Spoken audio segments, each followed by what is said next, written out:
Shalom. I greet you in the name of the Father, Son and Holy Spirit.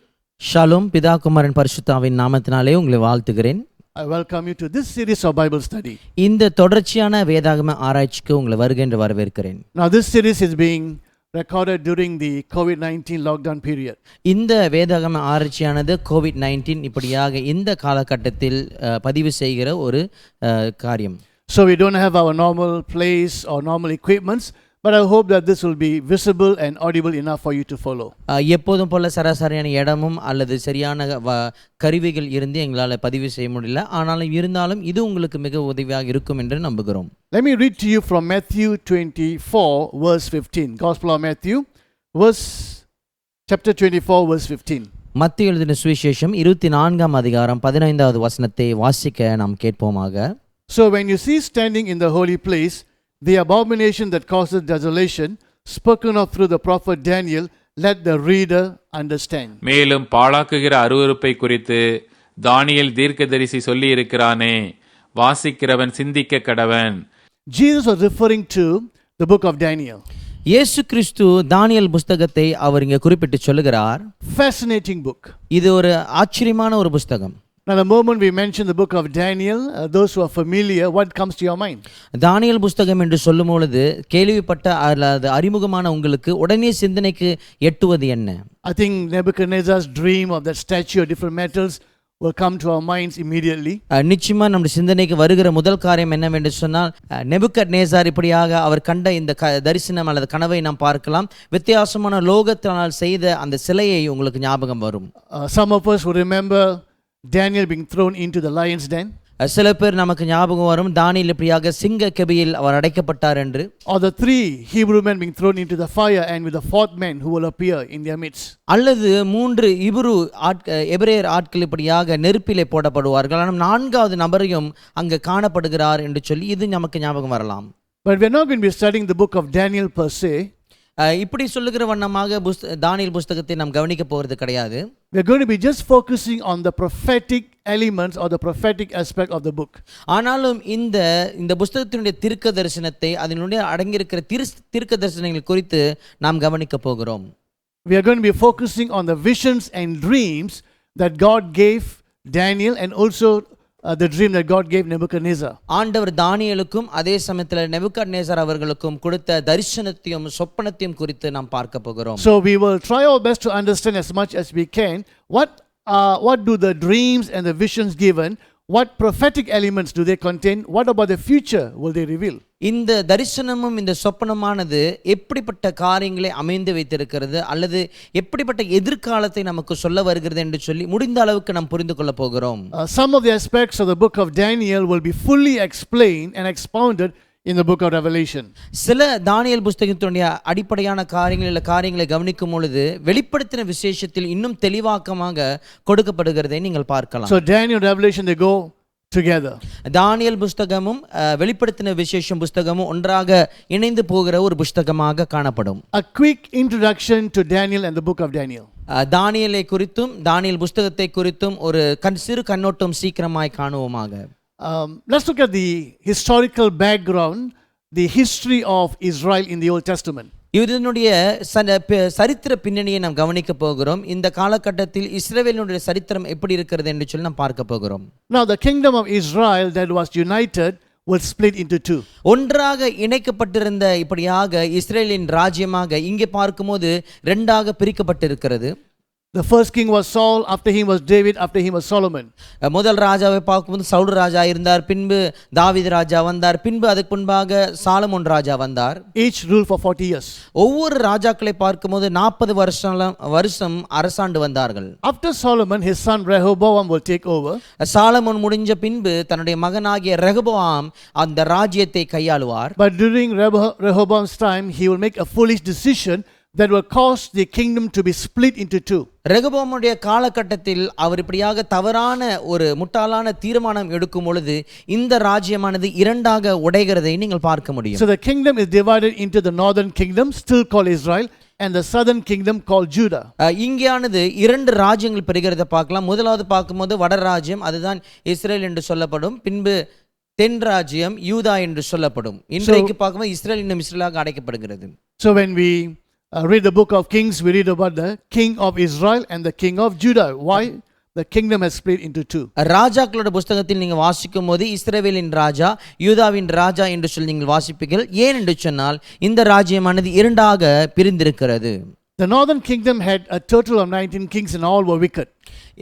வட ராஜ்யத்தில் பார்க்கும்போது மொத்தமாக 19 ராஜாக்கள் இருந்தார்கள். எல்லோரும் துன்மார்க்கமான ராஜாக்களாக இருந்தார்கள். The southern kingdom had 20 kings, 8 of them were considered good. தென் ராஜ்யத்தை பார்க்கும்போது 20 ராஜாக்கள் அவர்களிடத்தில் வந்தார்கள். 8 ராஜாக்களை பார்க்கும்போது நல்ல ஒரு ராஜாக்களாக இருந்தார்கள். Now God will send prophet after prophet to warn the northern kingdom so that they will repent and come back to God, or come back to the covenant, will come back to the law.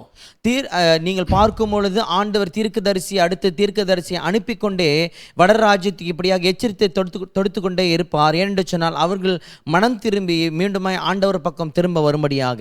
But when they refuse to listen to God, God will send the Assyrians and the northern kingdom will be taken captive in the year 721 or 722 BC. ஆண்டவருக்கு கீழ்ப்படியாம இருந்தபடினாலே இப்படியாக வடராஜ்யமானது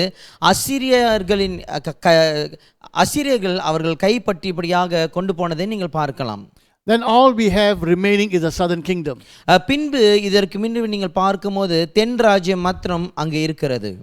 Because of the 8 good kings, there was a bit more grace period given to the southern kingdom, so they lasted a bit longer compared to the northern kingdom. 8 ராஜாக்கள் அங்க நல்ல ராஜாக்கள் இருந்தபடினாலே ஆண்டவர் அப்படியே கிருபை பாராட்டி இன்னும் கொஞ்சம் காலம் கொடுத்து அவர்கள் ராஜ்யத்தை ராஜபாரம் பண்ண வந்தார்கள். Now God will send prophet after prophet telling the kingdom to repent and return back to him. ஆண்டவர் தீர்க்கதரிசிகளை அனுப்பி இப்படியாக மனம் திரும்பி மீண்டுமாய் அவரிடத்தில் வர வேண்டும் என்று சொல்லி தீர்க்கதரிசிகளை அனுப்புவார். So when they refuse, God will send the Babylonians and they will take them captive to Babylon. அவர்கள் மனம் திரும்பாமல் இருந்த பட்சத்தில் இப்படியாக பாபிலோனியர்கள் வந்து அவர்களை சிறைப்பிடித்து அவர்களை கொண்டு போய் விடுவார்கள். Now they were taken captive in 3 stages. அவர்கள் 3 கட்டமாக இப்படியாக சிறைப்பிடிக்கப்பட்டார்கள். The first stage was 606 or 605. முதல் காலகட்டத்தில் எப்போது பார்க்கணும்னு சொன்னா 606ஆம் ஆண்டு அல்லது 605ஆம் ஆண்டு என்று சொல்லலாம். That's when Daniel and his friends were taken captive. அப்பொழுதுதான் தானியேலும் தன்னுடைய நண்பர்களும் இப்படியாக சிறைவாசமாக கொண்டு போகப்பட்டார்கள். Second stage was in 597 BC. That's when Ezekiel the prophet and about 10,000 people were taken captive. இரண்டாவது காலகட்டம் பார்க்கும்போது 597ஆம் ஆண்டில் இப்படியாக எசேக்கியேலும் தன்னுடைய சில நண்பர்களும் இப்படியாக அவர்கள் சிறைவாசம் பிடித்துக் கொள்ளப்பட போகிறார்கள். Then the final attack when Jerusalem and the temple were destroyed 586 BC. கடைசியான தாக்குதல் எப்பொழுது நடக்குன்னு சொன்னால் தேவனுடைய ஆலயமும் அங்கே எல்லாம் உடைந்து போகிறது. எப்பொழுது என்னவென்று சொன்னால் கி 586ஆம் ஆண்டில் நடக்கிறது. So Daniel and his friends, they were taken captive in the first stage 606 BC. ஆகினாலே தானியேலும் தன்னுடைய நண்பர்களையும் பார்க்கும்போது முதல் காலகட்டத்தில் அதாவது 606ஆம் அவர்கள் சிறைவாசம் கொண்டு போகப்பட்டார்கள். Now who is Daniel? யார் இந்த தானியேல்? We read that Daniel and his friends will be selected to be trained to serve under the king. நாம் வாசிக்கிறோம் தானியேலும் தன் நண்பர்களும் ராஜா கீழாக நின்று சேவகம் செய்யும்படியாக அவர்கள் தேர்ந்தெடுக்கப்பட்டார்கள் என்று பார்க்கிறோம். Daniel chapter 1, let me read to you verses 1 to 6. தானியேல் 1ஆம் அதிகாரம் 1லிருந்து 6ஆம் வசனம் வரை நாம் வாசிக்க கேட்போமாக. In the 3rd year of the reign of Jehoiakim king of Judah, Nebuchadnezzar king of Babylon came to Jerusalem and besieged it. And Yahweh delivered Jehoiakim king of Judah into his hand, along with some of the articles from the temple of God. This he carried off to the temple of his God in Babylonia and put in the treasure house of his God. Then the king ordered Ashpenaz, chief of his court officials, to bring in some of the Israelites from the royal family and the nobility, young men without any physical defect, handsome, showing aptitude for every kind of learning, well informed, quick to understand, and qualified to serve in the king's palace. He was to teach them the language and literature of the Babylonians. The king assigned them a daily amount of food and wine from the king's table. They were to be trained for 3 years, and after that they were to enter the king's service. தானியேலின் புத்தகம் 1ஆம் அதிகாரம். யூதாவின் ராஜாவாகிய யோயாக்கீம் அரசாண்ட 3ஆம் வருஷத்திலே பாபிலோனின் ராஜாவாகிய நெபுகாத்நேச்சார் எருசலேமுக்கு வந்து அதை முற்றுகை போட்டான். அப்பொழுது ஆண்டவர் யூதாவின் ராஜாவாகிய யோயாக்கீமையும் தேவனுடைய ஆலயத்தின் பாத்திரங்களில் சிலவற்றையும் அவன் கையில் ஒப்புக் கொடுத்தார். அவன் அந்த பாத்திரங்களை சினேயா தேசத்தில் உள்ள தன் தேவனுடைய கோயிலுக்கு கொண்டு போய் அவைகளை தன் தேவனுடைய பண்டசாலைக்குள் வைத்தான். அப்பொழுது இஸ்ரவேல் புத்திரருக்குள்ளே ராஜ்ய குலத்தார்களிலும் துரைமார்களிலும் யாதொரு மாசும் இல்லாதவர்களும் அழகானவர்களும் சகல ஞானத்திலும் தேறினவர்களும் அறிவில் சிறந்தவர்களும் கல்வியில் நிபுணரும் ராஜாவின் அரண்மனையிலே செவிக்க திறமையுள்ளவர்களுமாகிய சில வாலிபரை கொண்டு வரவும் அவர்களுக்கு கல்தேயரின் எழுத்தையும் பாஷையையும் கற்றுக் கொடுக்கவும் ராஜா தன் பிரதானிகளின் தலைவனாகிய அஸ்பேனாசுக்கு கற்பித்தான். ராஜா தான் உண்ணும் போஜனத்தினாலேயும் தான் குடிக்கும் திராட்ச ரசத்திலேயும் தினம் ஒரு பங்கை அவர்களுக்கு நியமித்து அவர்களை 3 வருஷமா வளர்க்கவும் அதில் முடிவிலே அவர்கள் ராஜாவுக்கு முன்பாக நிற்கும்படி செய்யவும் கட்டளையிட்டான்.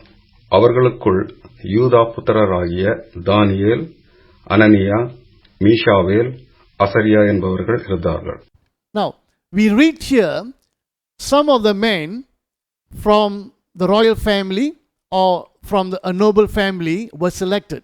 இங்கே பார்க்கும்போது நம்ம வாசிக்கிறோம், சில ஆட்கள் இப்படியாக ராஜாவின் குடும்பத்திலிருந்து அல்லது புகழ்பெற்ற பேர் பெற்ற உள்ள குடும்பத்திலிருந்து அவர்கள் தேர்ந்தெடுக்கப்படுகிறார்கள். Now this was prophesied many years before. இதுக்கு முன்பாகவே அநேக வருடங்கள் முன்பாக இந்த காரியமான தீர்க்க தரிசனமாய் உரைக்கப்பட்டிருக்கிறது. Let me read to you Isaiah 39 verse 7. வாசிப்போம். ஏசாயா 39 அதிகாரம் 7வது வசனம்.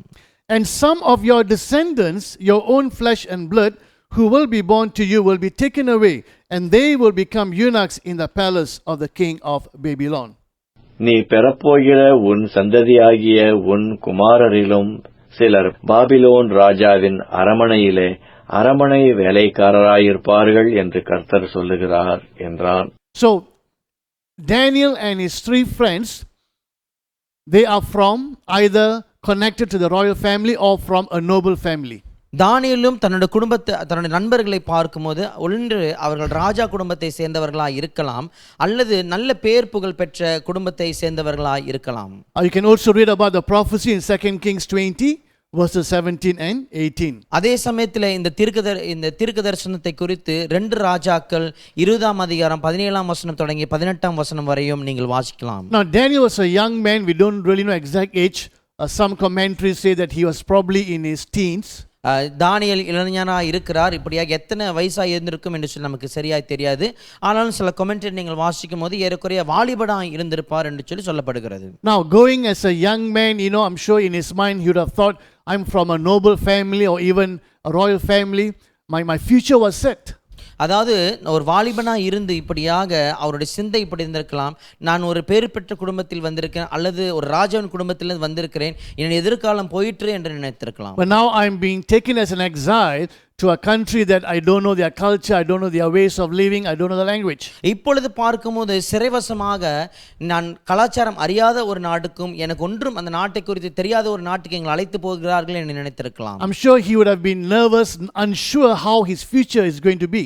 நிச்சயமாய் அவர் கலங்கி நின்றிருப்பார், அவர் எதிர்காலம் எப்படி இருக்குமோ என்று சொல்லி யோசித்திருந்திருப்பார். But little did he know that it was in the land of exile he is going to become a mighty prophet. ஆனாலும் இப்படியாக சிறைவாசமாய் பிடித்து கொண்டு போகிற தேசத்தில் தான் ஒரு பெரிய தீர்க்கதரிசியாய் அவர் எழும்ப போகிறார் என்று சொல்லி அறியாமையில் இருந்திருக்கிறார். That tells me our current situation doesn't determine who we are. It is God's plan that determines who we are. அதாவது இந்த காலகட்டத்தை பார்க்கும்போது இப்பொழுது சூழ்நிலை பார்க்கும்போது நாம் யார் என்று சொல்லி சூழ்நிலைகள் நம்மை அமைக்க முடியாது. ஆனாலும் தேவன் தாமே நாம் யார் என்று சொல்லி அமைத்து வைப்பார்.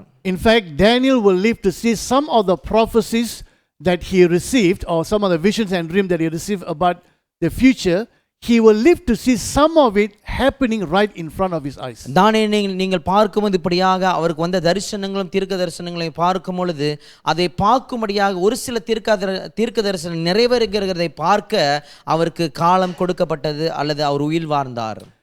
Like the apostle John, who was exiled in the island of Patmos, that's where he received the book of Revelation. அப்போஸ்தலனாகிய யோவானை நீங்கள் பார்க்கும்போது பத்மோ தீவில் அவர் போடப்படுகிறார். அங்கேதான் இந்த வெளிப்படுத்த விசேஷத்தை குறித்ததான தரிசனங்கள் அவருக்கு வருகிறதை நீங்கள் பார்க்கலாம். Like that, it is an exile in Babylon that Daniel receives prophecies, not just the immediate prophecies, even the end times and the coming of the Messiah. அதே வண்ணமாக தானியேலை பார்க்கும்போது சிறைவாசத்தில் இருக்கும் பொழுதுதான் இப்படியாக தீர்க்க தரிசனங்கள் வந்தது. அதே சமயத்தில் எதிர்காலத்தை கொடுத்த காரியங்களும் வெளிப்பட்டு அதையும் அவர் கண்டார் என்று சொல்லி நாம் பார்க்கிறோம். Now he lived over 60 years in Babylon. பாபிலோனில் பார்க்கும்போது அவர் 60 வருஷத்துக்கு மேலாக அங்க வாழ்ந்து வந்தார். He served under 2 kingdoms. 2 ராஜ்யத்தின் கீழே அவர் இப்படியாக சேவித்தார். And under 4 kings. அதே சமயத்தில் 4 ராஜாக்கள் கீழே அவர் சேவகம் செய்தார். So when he was taken as an exile, it was the Babylonian kingdom. Later it will be the Medo-Persia kingdom. அவர் சிறைவாசம் கொண்டு பட போகும்பொழுது பாபிலோன் ராஜ்யமாய் இருந்தது. பின்பு நீங்கள் பார்க்கும்போது மெடோ பெர்ஷியா இந்த ராஜ்யமாய் இருந்தது. The 4 kings that he served under Nebuchadnezzar.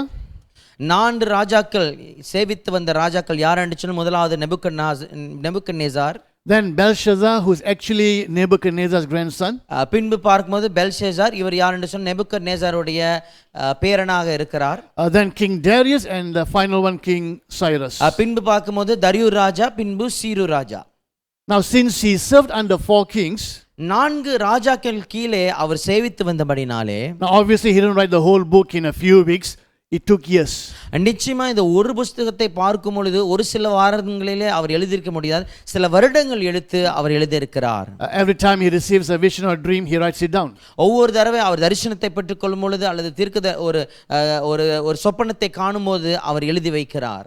After Babylon, when Cyrus will conquer Babylon, Babylon முடிஞ்ச பின்பு சீரு ராஜா வந்து பாபிலோனை சிறைப்பிடிக்கும் பொழுது, which is 539 BC.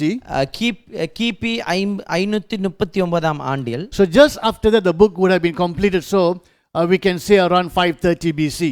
அது பின்புதான் இந்த புத்தகமானது முழுதாக எழுதப்பட்டிருக்கலாம். நம்ம ஒரு எண்ணிக்கை கொடுக்க வேண்டும் என்று, ஒரு வருஷம் கொடுக்க வேண்டும் என்று சொன்னால் ஏறக்குறைய 530.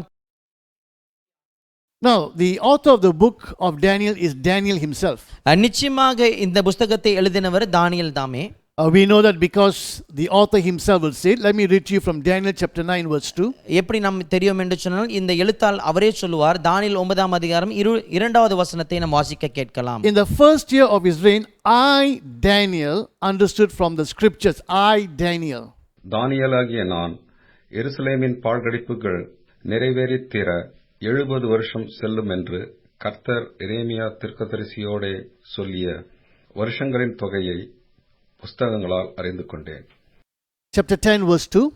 10வது அதிகாரம் 2வது வசனம். At that time I Daniel mourned for 3 weeks. So we see that Daniel mentioning his name, that he is the one who received this vision and dreams.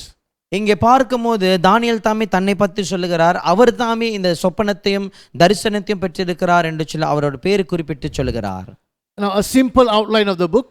இந்த புத்தகத்தினுடைய ஒரு சின்ன வரைபடம் நாம் போட்டு பார்க்க வேண்டும். இதுதான். The 12 chapters can be divided into 2. First 6 chapters and the next 6 chapters. இந்த 12 அதிகாரங்களை பார்க்கும்போது இரண்டாக நீங்கள் பிரித்து வைக்கலாம். முதல் 6 அதிகாரங்கள், பின்பு வருகிற இன்னும் 6 அதிகாரங்கள். So the first 6 chapters are historicals, and the second part, the next 6 chapters, they are prophetical. முதல் 6 அதிகாரங்கள் நீங்கள் பார்க்கும்போது அது சரித்திரபூர்வமாய் சரித்திரம் அடங்கினதா இருக்கிறது. பின்பு வருகிற 6 அதிகாரங்கள் நீங்கள் பார்க்கும்போது அது தீர்க்க தரிசனத்தினுடைய காரியங்களாய் அடங்கி இருக்கிறது. So a very simple division, one that will be easy to remember. First 6 chapters and the next 6 chapters. இலகுவாக நாம் பிரித்திருக்கிறோம். முதல் 6 அதிகாரம், பின்பு இன்னொரு 6 அதிகாரங்கள். Now what would be the main purpose or the message we can take from the book of Daniel? தானியேல் புத்தகத்திலிருந்து என்ன முக்கியமான கருப்பொருள் அல்லது எது நமக்கு கற்றுக் கொடுக்க வருகிறது?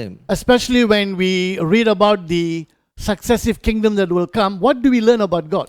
இந்த வருகிற ராஜ்யங்களை குறித்து இப்படியாக நாம் கேள்விப்படும் பொழுது தேவனை குறித்து நாம் என்ன கற்றுக்கொள்கிறோம்? Firstly, God's sovereignty over the nations and kingdoms and his ultimate dominion. முதலாவது பார்க்கும்போது ஆண்டவர் தேசத்தின் மீது, அதாவது ராஜரீகம் பண்ண அவர் தான் அதிகாரியா இருக்கிறார். ராஜ்யங்கள் மீதும் அதே சமயத்தில் எல்லா காரியத்தின் மீதும் அவர் தான் ஆளுநராக இருக்கிறார் என்று பார்க்கிறோம். The book of Daniel tells us what are the kingdoms that will come. தானியேல் புஸ்தகமானது அடுத்தடுத்து என்னென்ன ராஜ்யங்கள் வரும் என்று சொல்லி நமக்கு சொல்லுகிறது. But ultimately, it will be the kingdom of God that will be victorious and established on this earth. ஆனாலும் இறுதியாக நிச்சயமாய் பெரிதாய் நீங்கள் பார்க்கும்போது ஆண்டோடைய ராஜ்யம் தான் ஸ்தாபிக்கப்படும், அதுதான் நித்தியமாய் செயல்படும் என்று பார்க்கிறோம். Daniel chapter 2 verse 44, the God of heaven will set up a kingdom which will never be destroyed. தானியேல் 2:44 வசனம். அந்த ராஜாக்களின் நாட்களிலே பரலோகத்தின் தேவன் என்றைக்கும் அழியாத ஒரு ராஜ்யத்தை எழும்ப பண்ணுவார். அந்த ராஜ்யம் வேறே ஜனத்துக்கு விடப்படுவதில்லை. ஒரு கல் கையால் பெயர்க்கப்படாமல் மலையிலிருந்து பெயர்ந்து உருண்டு வந்து இரும்பையும் வெண்கலத்தையும் களிமண்ணையும் வெள்ளியையும் பொன்னையும் நொறுக்கினதை நீர் கண்டீரே. அப்படியே அது அந்த ராஜ்யங்களையெல்லாம் நொறுக்கி நிர்மூலமாக்கி தானோ என்றைக்கும் நிற்கும். Now, a few personal application.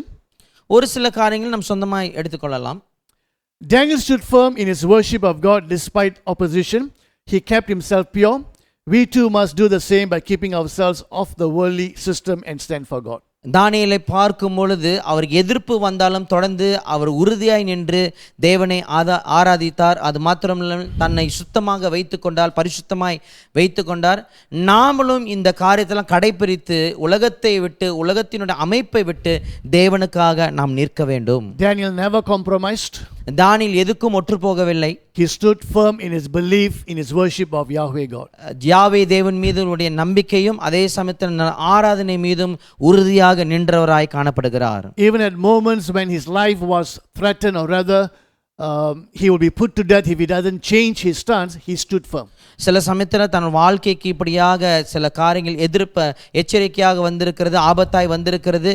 மரணமே வந்தாலும் சரி ஆண்டவருக்காக நிற்பேன் என்று சொல்லி அவர் நின்றிருக்கிறார். Many of our brothers and sisters in many lands, even now, they have been threatened with death, but they have stood firm and have not denied the Lord Jesus Christ. இன்றைக்கும் நீங்கள் பார்க்கும்போது அநேக தேசத்திலே நம்முடைய சகோதர சகோதரிகள் இருக்கிறார்கள். இப்படியாக மரணமே அவர் எதிர்ப்பாய் வந்தாலும் தேவனுக்காக இன்னும் நின்று கொண்டிருக்கிறதை நீங்கள் பார்க்கலாம். We may face similar situation, and when it does come, let's stand firm like how Daniel did.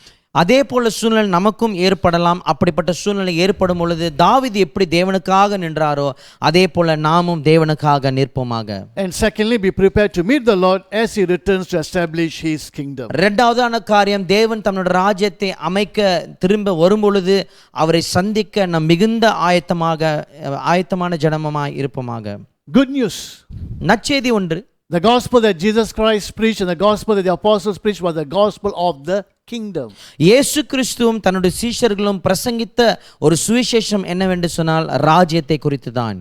In Acts chapter 14 verse 22, the apostle Paul and Barnabas will say, it is through many tribulations we must enter the kingdom of God. அப்போஸ்தலர் 14:22 வசனத்தை நீங்கள் வாசிக்கும் போது பவுல் இப்படியாக சொல்லுவார், அநேக உபத்திரவத்தின் வழியாக ராஜ்யத்துக்குள் நாம் பிரவேசிக்க வேண்டும் என்று சொல்லி. In Matthew 24 verse 14, this gospel of the kingdom will be preached to the whole world, then the end will come. மத்தேயு 24 நீங்கள் வாசிக்கும் பொழுது இந்த சுவிசேஷமானது முழு உலகத்துக்கும் அறிவிக்கப்படும், பின்பு முடிவு வரும் என்று சொல்லப்பட்டிருக்கிறது. Jesus Christ is returning as the Lord of Lords, the King of Kings, to establish his kingdom and to rule this earth.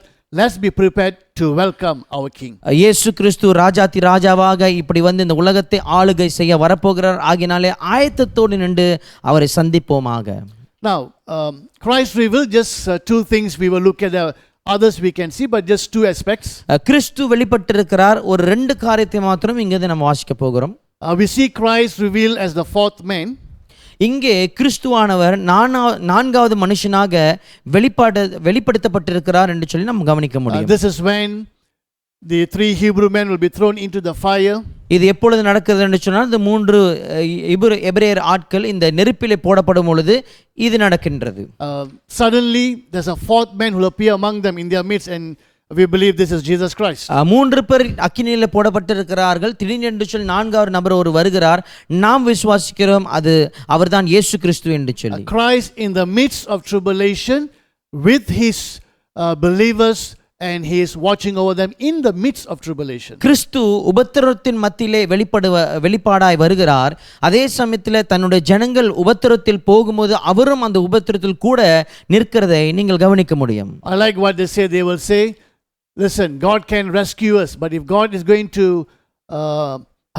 don't rescue us, meaning if He's going to allow us to die as martyrs, so be it. I like their answer. இவர்களுடைய பதில் எனக்கு ரொம்ப பிடித்திருக்கு. இவர்கள் சொல்லுகிற வாக்கியம், ஆண்டவர் எங்களை காப்பாற்றினாலும் சரி காப்பாற்றாவிட்டாலும் சரி அவர் மீதே நாங்கள் நம்பிக்கையா இருப்போம் என்று சொல்லுகிறார்கள். They refuse to budge away from their faith in the one true God. ஒரே தேவன் மீது வைத்திருக்கிற அந்த விசுவாசத்தை விலக மாட்டேன் என்று சொல்லி உறுதியாய் நிற்கிறார்கள். The second picture we see Jesus Christ as the Son of Man. இரண்டாவது படத்தை நாம் பார்க்கிறோம். இயேசு கிறிஸ்து மனுஷகுமாரனாய் இங்கே காணப்படுகிறார். You can read this in Daniel chapter 7 verse 13. இங்கே தானியேல் 7ஆம் அதிகாரம் 30வது வசனத்தில் நீங்கள் வாசிக்கலாம். Son of Man coming on the clouds. மனுஷகுமாரன் வானத்தில் வருகிறதை நீங்கள் பார்க்க முடியும். And this is the title that Jesus will use so often in the Gospels, the Son of Man. இந்த காரியத்தை தான் இயேசு கிறிஸ்து சுவிசேஷங்களில் சொல்லுவார். மனுஷகுமாரன் என்று சொல்லி மீண்டும் மீண்டுமாய் சொல்லுவார். So that picture, the Son of Man, is taken from Daniel chapter 7. இந்த மனுஷகுமாரன் என்கிற சொல்லுகிற இந்த காரியமானது தானியேல் 7ஆம் அதிகாரத்திலிருந்து எடுக்கப்பட்டிருக்கிறது. Jesus Christ in Matthew 24, as he was talking about his coming, giving the signs of his coming, he mentioned the book of Daniel. இயேசு கிறிஸ்து மத்தேயு 24ஆம் அதிகாரத்தில் தன் வருகையானது எப்படி இருக்கும் என்று சொல்லும் பொழுது அவர் இந்த தானியேல் புத்தகத்தை குறிப்பிட்டு சொல்லுகிறதை நீங்கள் வாசிக்கலாம். Right, well, short introduction. ஒரு சின்ன ஒரு அறிமுகம். Now let's get into the visions and the dreams. இப்பொழுது அந்த தரிசனத்தையும் சொப்பனத்தையும் நாம் காண போகிறோம். Are you ready? I'm excited. ஆயத்தமா இருக்கிறீங்களா? நாங்கள் உற்சாகமா இருக்கிறோம். We're going to go into chapter 2. இப்பொழுது நாம் இரண்டாவது அதிகாரத்தை காண போகிறோம். This is where we will read about the dream that King Nebuchadnezzar had. இங்கே நாம் வாசிக்கிறோம் நேபுக்கத்நேசார் ராஜா ஒரு சொப்பனத்தை அவர் காண்கிறார். Now it is interesting, Daniel, when he receives a dream or vision, or even this dream, he records when the dream came. அதாவது தானியேலுக்கு ஒரு சொப்பனம் வந்தாலும் சரி, அல்லது இந்த சொப்பனங்களா இருக்கலாம், மற்ற சொப்பனங்களா இருக்கலாம், எப்பொழுது நடந்தது என்று சொல்லி அவர் குறிப்பிட்டு வைக்கிறதை நீங்கள் கவனிக்க முடியும். So this took place in the second year of Nebuchadnezzar's reign. இந்த காரியமானது நேபுக்கத்நேசார் ராஜா அவர்கள் ராஜ்யம் பண்ணுகிறது இரண்டாம் வருஷத்தில் நடக்கிறது. We read about in Daniel chapter 2 verse 1. இந்த காரியத்தை குறித்து தானியேல் 2ஆம் அதிகாரம் 1வது வசனத்திலே நாம் காணுகிறோம். The NIV Study Bible puts that at 604 BC. இங்க NIV வேதாகம ஆராய்ச்சியினுடைய வேதத்தை நீங்க பார்க்கும் பொழுது 604ஆம் வருஷம் கிபி வருஷத்தில் என்று சொல்லி சொல்லப்பட்டிருக்கிறது. The place is in Babylon and the dream is about a statue with different kinds of metals. இங்க எங்க இந்த சொப்பனம் வருகிறது என்று சொன்னால் பாபிலோனில் நடக்கிறது. அதே சமயத்தில் இந்த சொப்பனம் எதை குறித்து என்று சொன்னால் வெவ்வேறு லோகத்தால் செய்யப்பட்டிருக்கிற இந்த சிலையை குறித்து தான் இதை பார்க்க முடியும். In Daniel chapter 2 verses 31 to 35 we read about the dream, and from verse 36 to 45 the explanation of that dream is given by Daniel himself. தானியேல் 2ஆம் அதிகாரத்தில் 31வது வசனம் தொடங்கி 35ஆம் வசனத்தை வாசிக்கும் பொழுது அந்த சொப்பனத்தை குறித்து நீங்கள் பார்க்கலாம். பின்பு இந்த விளக்கத்தை தானியேல் 2ஆம் அதிகாரம் 36 வசனம் தொடங்கி 45ஆம் வசனம் வரை அவர் எடுத்து சொல்லுகிறதை நீங்கள் பார்க்க முடியும். God will reveal to Nebuchadnezzar and later to Daniel what are the various kingdoms that will arise. ஆண்டவர் இப்படியாக நேபுக்கத்நேசார் பின்பு தானியேலுக்கு என்னென்ன ராஜ்யம் அடுத்து எழும்பும் என்று சொல்லி ஆண்டவர் அங்கே சொல்லுகிறதை நீங்கள் பார்க்க முடியும். What is God showing through this? இதன் மூலமாக ஆண்டவர் நமக்கு என்னத்தை காண்பிக்கிறார்? Isaiah 46 verses 9 and 10. ஏசாயா 46ஆம் அதிகாரம் 9வது வசனமும் 10வது வசனமும். Isaiah 46 verses 9 and 10. ஏசாயா 46ஆம் அதிகாரம் 9ஆம் வசனமும் 10வது வசனமும். Remember the former things, those of long ago. I am God, there is no other. I am God, and there is no one like me. I make known the end from the beginning, from ancient times, what is still to come. I say, my purpose will stand, and I will do all that I please. முந்தி பூர்வகாலத்தில் நடந்தவைகளை நினையுங்கள். நானே தேவன், வேறொருவரும் இல்லை. நானே தேவன், எனக்கு சமானமில்லை. அந்தத்தில் உள்ளவைகளை ஆதி முதற்கொண்டும் இன்னும் செய்யப்படாதவைகளை பூர்வகால முதற்கொண்டும் அறிவிக்கிறேன். என் ஆலோசனை நிலை நிற்கும். எனக்கு சித்தமானவைகளை எல்லாம் செய்வேன் என்று சொல்லி God announces right in the beginning what will take place in the future. ஆண்டவர் ஆரம்பத்திலே பார்க்கும்போது எதிர்காலத்தில் என்னென்ன நேரிடும் என்று சொல்லி அவர் அறிக்கை செய்கிறதை நாம் பார்க்கிறோம். By this, God is not only showing His omniscience, that is all knowing. ஆண்டவர் இப்படியாக omniscient, நான் எல்லாம் அறிந்தவர் என்று சொல்லி அந்த காரியத்தை மாத்திரம் காண்பிக்கிறதல்ல, But also to reveal that it is God's hand behind this kingdom. He is the one who is in control. அதே சமயத்தில் நமக்கு என்னத்தை காண்பிக்கிறது, இந்த ராஜ்யங்களுக்கு பின்பு எல்லாம் ஆண்டவருடைய கரம் இருக்கிறது, ஆண்டவர் தான் எல்லாவற்றையும் நடத்துகிறார் என்று சொல்லி நாம் பார்க்க முடியும். Also we read in Daniel chapter 2 verse 27 and 28. அதே சமயத்தில் தானியேல் 2ஆம் அதிகாரம் 27வது வசனமும் 28வது வசனத்தையும் நாம் வாசிக்கிறோம். Daniel replied, "No wise man, enchanter, magician or diviner can explain to the king the mystery he has asked about. But there is a God in heaven who reveals mysteries. He has shown King Nebuchadnezzar what will happen in days to come. Your dream and the visions that pass through your mind as you lay on your bed are this." தானியேல் ராஜா சமூகத்தில் பிரதியுத்தரமாக, ராஜா கேட்கிற மறைப்பொருளை ராஜாவுக்கு தெரிவிக்க ஞானிகளாலும் ஜோசியராலும் சாஸ்திரிகளாலும் குறி சொல்கிறவர்களாலும் கூடாது. மறைப்பொருள்களை வெளிப்படுத்துகிற பரலோகத்தில் இருக்கிற தேவன் கடைசி நாட்களில் சம்பவிக்கிறதை ராஜாவாகிய நேபுகாத்நேச்சாருக்கு தெரிவித்திருக்கிறார். உம்முடைய சொப்பனமும் உமது படுக்கையின் மேல் உம்முடைய தலையில் உண்டான தரிசனங்களும் என்னவென்றால், God is showing to you, king, what will happen in the future. ஆண்டவர் ராஜாக்கு காண்பிக்கிறார் எதிர்காலத்தில் என்னென்ன நேரிடும் என்று சொல்லி. Also verses 46 and 47. 46வது வசனமும் 47வது வசனமும். Then King Nebuchadnezzar fell prostrate before Daniel and paid him honor and ordered that an offering and incense be presented to him. The king said to Daniel, "Surely your God is the God of gods and the Lord of kings and a revealer of mysteries, for you were able to reveal this mystery."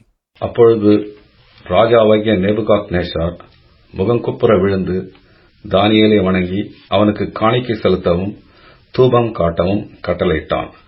ராஜா தானியேலை நோக்கி, நீ இந்த மறைப்பொருளை வெளிப்படுத்தினபடியினால் மெய்யாய் உங்கள் தேவனே தேவர்களுக்கு தேவனும் ராஜாக்களுக்கு ஆண்டவரும் மறைப்பொருள்களை வெளிப்படுத்துகிறவருமாயிருக்கிறார் என்றான். Now, even King Nebuchadnezzar, after hearing the explanation, he will confess, "Your God is a God of gods." நெபுக்கத்நேசார் ராஜாவாக இருந்தாலும் அதனுடைய வெளிவாக்கம் எப்படியாக உரைத்த பின்பு உன்னுடைய தேவதான் உண்மையான தேவன் என்று சொல்லி அறிக்கை செய்கிறதை நாம் பார்க்கிறோம். Why would God reveal this to King Nebuchadnezzar? ஏன் ஆண்டவர் நெபுக்கத்நேசார் ராஜாவின் இடத்தில் இந்த காரியத்தை வெளிப்பாட்டாய் கொடுக்க வேண்டும்? Later the Lord will reveal the same things to Daniel, but why reveal it to King Nebuchadnezzar? ஆண்டவர் இந்த காரியத்தை மீண்டுமாய் தானியேலுக்கு அவர் வெளிப்படுத்துவார். ஆனாலும் ஏன் நெபுக்கத்நேசார் ராஜாவின் இடத்தில் இந்த காரியத்தை வெளிப்படுத்த வேண்டும்? I'll give you 3 reasons. 3 காரணங்களை உங்களுக்கு நான் கொடுக்கிறேன். Number 1, it is to reveal and to show that none of the magicians, the astrologers, the enchanters or the wise men in the kingdom can explain this dream. முதல் காரியம் என்னவென்று சொன்னால், இந்த சரித்திரத்தை அங்க இருக்கிற எப்படிப்பட்ட ஞானிகளா இருந்தாலும் மந்திரவாதிகளா இருந்தாலும் சூனியக்காரர்களா இருந்தாலும் இந்த காரியத்தை அவர்களால எடுத்து உரைக்க முடியாது அல்லது வெளிப்பாட்டாய் சொல்ல முடியாது. It is to show whatever power that they claim to have, whatever wisdom or about the future they claim to have, it is not genuine. என்ன காண்பிக்கிறது என்று சொன்னால், இப்படியாக எப்படிப்பட்ட ஞானவானா இருந்திருக்கலாம் அல்லது எப்படிப்பட்ட அல்லது மந்திரம் செய்தெல்லாம் நான் அறிந்திருக்கிறேன் என்று சொன்னாலும் எந்த காரியம் உண்மையான காரியமா இராது என்று சொல்லி இங்கே ஆண்டவர் காண்பிக்கிறார். Secondly, it is through this dream when the others are not able to interpret the dream, Daniel is able to. So through this, God will exalt his servant to a very high and a prominent position. இரண்டாவது காரியத்தை பார்க்கும்போது அல்லது சொப்பனத்தை யாராலும் இது இன்னதுதான் என்று சொல்ல முடியாத நிலையில் ஆண்டவர் தன் ஊழியக்காரரை கொண்டு வந்து இப்படியாக இந்த சொப்பனத்தை வெளிப்படுத்தி சொல்லி தானியேல் ஒரு பெரிய ஸ்தானத்தில் ஆண்டவர் கொண்டு போய் வைக்கிறதை நீங்கள் பார்க்க முடியும். And thirdly, to reveal to everyone that God, He is the true God. மூன்றாவது காரியம் என்னவென்று சொன்னால், ஆண்டவர் அவர்தானே உண்மையான தேவனா இருக்கிறார் என்று சொல்லி காண்பிக்கும்படியாக இங்கே பார்க்கிறோம். Now Nebuchadnezzar had a dream. நெபுக்கத்நேசாருக்கு ஒரு சொப்பனம் வந்தது. And this dream frightened him. இந்த சொப்பனமானது அவரை மிகுந்த பயத்தை உண்டாக்கினது. So he will get up the next morning. அடுத்த காலையில் அவர் எழுந்திருப்பார். He will call all the wise men, all the astrologers, all the magicians, call all of them. தன்னுடைய ராஜ்யத்தில் இருக்கிற எல்லா மந்திரவாதிகளும் ஞானிகளும் இப்படியாக பஞ்சாங்கம் பார்க்கிறவங்க எல்லாத்தையும் அழைத்து வருவார். Now the statue that he saw we read that it was dazzling, and some translation will say awesome. இந்த அவர் கண்டிருந்த இந்த சிலையானது ரொம்ப பயங்கரமா இருந்தது, பெருசா இருந்தது என்று சொல்லி நம்ம வாசிக்கிறோம். You will find this word being mentioned in some translation, the word frightening. இந்த வார்த்தையை சில மொழிபெயர்ப்பில் நீங்கள் பார்க்கலாம், பயங்கரமா இருந்தது அல்லது பயமா இருந்தது என்று சொல்லி. In fact, this passage is in Aramaic, and the Aramaic word here is dekal. இந்த வசனத்தை நீங்க வாசிக்கும் போது அரமிக் மொழியில இருந்தது. அந்த அரமிக் மொழியில பார்க்கும்போது டெக்கால் என்று சொல்லப்படும். And dekal means frightening. டெக்கால் என்று சொல்லும்போது பயமுறுத்துகிற ஒரு காரியம். For example, chapter 4 verse 5. உதாரணத்துக்கு 4ஆம் அதிகாரம் 5வது வசனம். I had a dream that made me afraid. நான் ஒரு சொப்பனத்தை கண்டேன், அது எனக்கு திகிலை உண்டாக்கிற்று. என் படுக்கையின் மேல் எனக்குள் உண்டான நினைவுகளும் என் தலையின் தோன்றின தரிசனங்களும் என்னை கலங்க பண்ணிற்று. And then in 5:19, 5ஆம் அதிகாரம் 19வது வசனம். Because of the high position he gave him, all the peoples and nations and men of every language dreaded and feared him. அவருக்கு கொடுக்கப்பட்ட மகத்துவத்தினாலே சகல ஜனங்களும் ஜாதியாரும் பாஷைக்காரரும் அவருக்கு முன்பாக நடுங்கி பயந்திருந்தார்கள். அவர் தமக்கு சித்தமானவனை கொன்று போடுவார், தமக்கு சித்தமானவனை உயிரோட வைப்பார், தமக்கு சித்தமானவனை உயர்த்துவார், தமக்கு சித்தமானவனை தாழ்த்துவார். Now you can also read about it in chapter 6 verse 26, chapter 7 verse 7 and verse 19. 6ஆம் அதிகாரம் 26வது வசனத்திலே, 7ஆம் அதிகாரம் 19வது வசனத்திலும் நீங்கள் இதை வாசிக்கலாம். So the word is frightening. இங்கே பார்க்கும்போது பயங்கரமா அல்லது அது பயமுத்துகிறதாய் ஒன்று இருந்தது. Now if you look at this picture here, and I think most of the pictures that you will find about this, when you look at this statue, it looks pretty nice, looks beautiful. இங்க இருக்கிற வரைபடத்தை பார்த்தாலும் அல்லது மற்ற இடத்தில் நீங்க வரைபடத்தை பார்த்தாலும் அது கொஞ்சம் அழகாக நீங்கள் பார்க்கலாம். But I think that based on this word, I think the statue would have looked frightening, maybe demonic. அதாவது இந்த வசனத்தின் அடிப்படை நீங்கள் பார்த்தீங்கன்னு சொன்னா அந்த சிலையானது ரொம்ப பயங்கரமா இருக்கும் அல்லது ஒரு பிசாசு போல இருந்திருக்கலாம். So I think yes, different metals, dazzling but also frightening to look at. வெவ்வேறு லோகத்தில் அமைக்கப்பட்டிருக்கிறது, அது கவர்ச்சியா இருந்தாலும் அதே சமயத்தில் ரொம்ப பயமுத்துகிறதாய் ஒன்று இருந்திருக்கலாம். Now the king wakes up and is very disturbed about this dream. ராஜா எழுந்திருத்து வருகிறார். இந்த சொப்பனத்தை குறித்து அவர் இப்படியாக ரொம்ப கஷ்டமாக்கப்பட்டு விட்டார். Chapter 2, 2ஆம் அதிகாரம். Let me read from verse 1. In the second year of his reign, Nebuchadnezzar had dreams. His mind was troubled and he could not sleep. So the king summoned the magicians, enchanters, sorcerers and the astrologers to tell him what he had dreamed. When they came in and stood before the king, he said to them, I have had a dream that troubles me, and I want to know what it means. Then the astrologers answered the king in Aramaic, O king, live forever. Tell your servants the dream and we will interpret it. The king replied to the astrologers, this is what I have firmly decided. If you do not tell me what my dream was and interpret it, I will have you cut into pieces and your houses turned into piles of rubble. But if you tell me the dream and explain it, you will receive from me gifts and rewards and great honor. So tell me the dream and interpret it for me. Once more they replied, let the king tell his servants the dream and we will interpret it. தானியேல் புஸ்தகம் 2ஆம் அதிகாரம். Nebuchadnezzar ராஜபாரம் பண்ணும் 2ஆம் வருஷத்திலே Nebuchadnezzar சொப்பனங்களை கண்டான். அதனால் அவனுடைய ஆவி கலங்கி அவனுடைய நித்திரை கலைந்தது. அப்பொழுது ராஜா தன் சொப்பனங்களை தனக்கு தெரிவிக்கும் பொருட்டு சாஸ்திரிகளையும் ஜோசியரையும் சூனியக்காரரையும் கல்தேயரையும் அழைக்கச் சொன்னான். அவர்கள் வந்து ராஜ சமூகத்தில் நின்றார்கள். ராஜா அவர்களை நோக்கி, ஒரு சொப்பனம் கண்டேன், அந்த சொப்பனத்தை அறிய வேண்டும் என்று என் ஆவி கலங்கியிருக்கிறது என்றான். அப்பொழுது கல்தேயர் ராஜாவை நோக்கி, ராஜாவே, நீர் என்றும் வாழ்க, சொப்பனத்தை உமக்கு அடியாருக்கு சொல்லும், அப்பொழுது அதன் அர்த்தத்தை விடுவிப்போம் என்று சீரிய பாஷையிலே சொன்னார்கள். So the king tells them, I had a dream, and they will tell, king, tell us the dream, we will explain to you. ராஜா அப்படியாக சொல்லுவார், எனக்கு ஒரு சொப்பனம் வந்தது. ஆகையினால் அவர்கள் சொல்லுவார்கள், ராஜா உம்முடைய சொப்பனத்தை எங்களிடத்தில் சொல்லும், அதனுடைய வெளிப்பாட்டை நாங்கள் உமக்கு சொல்லுகிறோம். Now we don't know whether the king, as some say, some commentaries say that the king actually forgot what he dreamt, but he knew he had a dream. சில கொமெண்ட்ரி நீங்கள் வாசிக்கும் பொழுது அதாவது சொல்லுகிறது, ராஜா ஒரு சொப்பனம் கண்டார், அது மறந்து போய்விட்டார், ஆனாலும் ஒரு சொப்பனத்தை கண்டேன் என்று சொல்லி அவருக்கு ஒரு ஞாபகம் இருக்கிறது. That's why he didn't tell them the dream. ஆகினால் தான் சொப்பனத்தை அவர்களிடத்தில் சொல்லவில்லை. Or perhaps the king was thinking, if I tell them the dream, they will just cook up some explanation to please me so that I will reward them. அல்லது ராஜா அப்படி நினைத்திருக்கலாம், என்னுடைய சொப்பனத்தை நான் சொல்லுவேன் என்று சொன்னால் ஏதோ ஒரு விளக்கத்தை குறித்து நான் அவங்களுக்கு பரிசு கொடுப்பேன் அல்லது கொடுக்க வேண்டும் என்று சொல்லி ஏதோ ஒரு விளக்கத்தை சொல்லிவிடுவார்கள் என்று சொல்லி நினைத்திருக்கலாம். If you truly have this power to know the future, then you tell me what my dream was. இந்த எதிர்காலத்தை உமக்கு தெரியும்படியாக உன்னிடத்தில் வல்லமையா இருக்கும் என்று சொன்னால் என்னுடைய சொப்பனம் என்னவென்று சொல்லும் என்று சொல்லி அவர் சொல்லுகிறார். So none of them could say, they say this is impossible, only the gods will know this, they are not living with men. You know, it's a bit of sarcastic answer, I think. அதாவது நீங்கள் வாசிக்கும் போது அவர்கள் சொல்லுவார்கள், இது யாராலும் செய்ய இயலாது, தேவனுக்கு மாத்திரம் தெரியும், தேவன் மனுஷனிடத்தில் வாழ்கிறது இல்லையே என்று சொல்லிப்படியாக சொல்லுகிறது நீங்கள் கவனிக்கலாம். In verse 12, this made the king so angry and furious that he ordered the execution of all the wise men of Babylon. 12வது வசனத்தை நாம் வாசிக்கிறோம். இதனிமித்தம் ராஜா மகா கோபமும் உக்கிரமும் கொண்டு பாபிலோனில் இருக்கிற எல்லா ஞானிகளையும் கொலை செய்யும்படி கட்டளையிட்டான். Now, in verse 13, so the decree was issued to put the wise men to death, and men were sent to look for Daniel and his friends to put them to death. In verse 14, when Arioch, the commander of the king's guard, had gone out to put to death the wise men of Babylon, Daniel spoke to him with wisdom and tact. He asked the king's officer, why did the king issue such a harsh decree?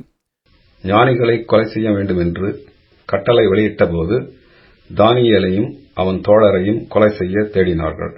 பாபிலோனின் ஞானிகளை கொலை செய்ய புறப்பட்ட ராஜாவினுடைய தலையாரிகளுக்கு அதிபதியாகிய ஆரியோகோடே தானியேல் யோசனையும் புத்தியுமாய் பேசி, which means when the king called all the astrologers and all the different guys or wise men, that means Daniel was not there.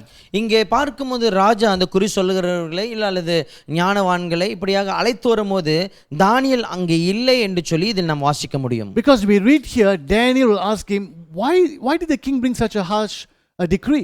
ஏனென்று சொன்னால் இங்கே நாம் வாசிக்கிறோம், ராஜா ஏன் இப்படிப்பட்ட ஒரு கட்டளையை விதிக்க வேண்டும் என்று சொல்லி அங்கே கேட்கிறதை நாம் பார்க்கிறோம். Then the man explains to him. பின்பு அந்த நபர் தானியேலுக்கு எடுத்து உரைக்கிறதை நாம் கவனிக்கிறோம். So which means Daniel was not there when all the others came. அதனுடைய அர்த்தம் என்னவென்று சொன்னால் மற்ற எல்லோரும் கூடி வருகிற சமயத்தில் தானியேல் அங்கே இல்லை என்று சொல்லி நாம் கவனிக்கிறோம். Why not?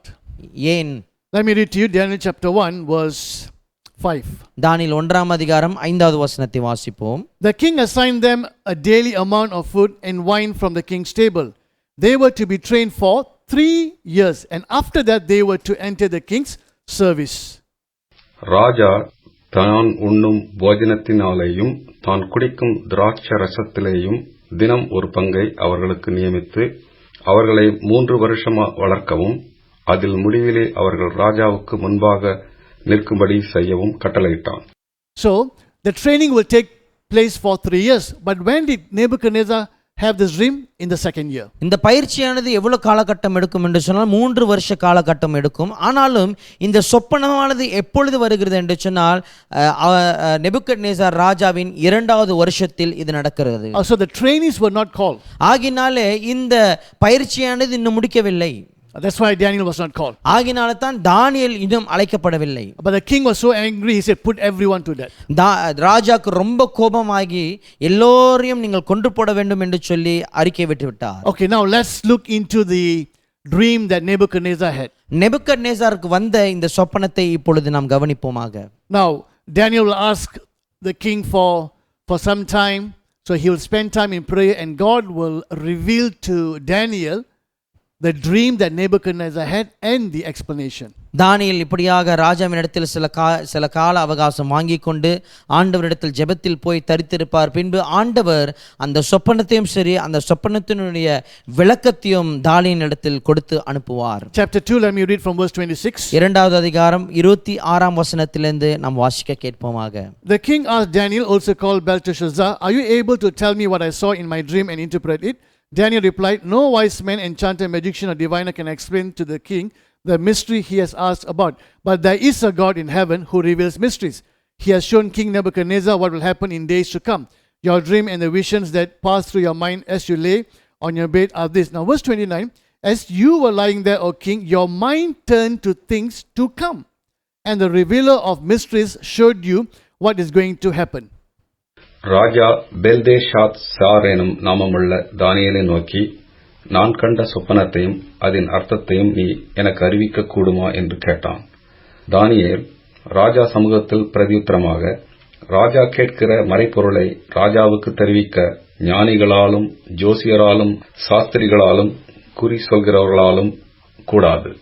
மறைப்பொருள்களை வெளிப்படுத்துகிற பரலோகத்தில் இருக்கிற தேவன் கடைசி நாட்களில் சம்பவிக்கிறதை ராஜாவாகிய நேபுகாத்நேச்சாருக்கு தெரிவித்திருக்கிறார்.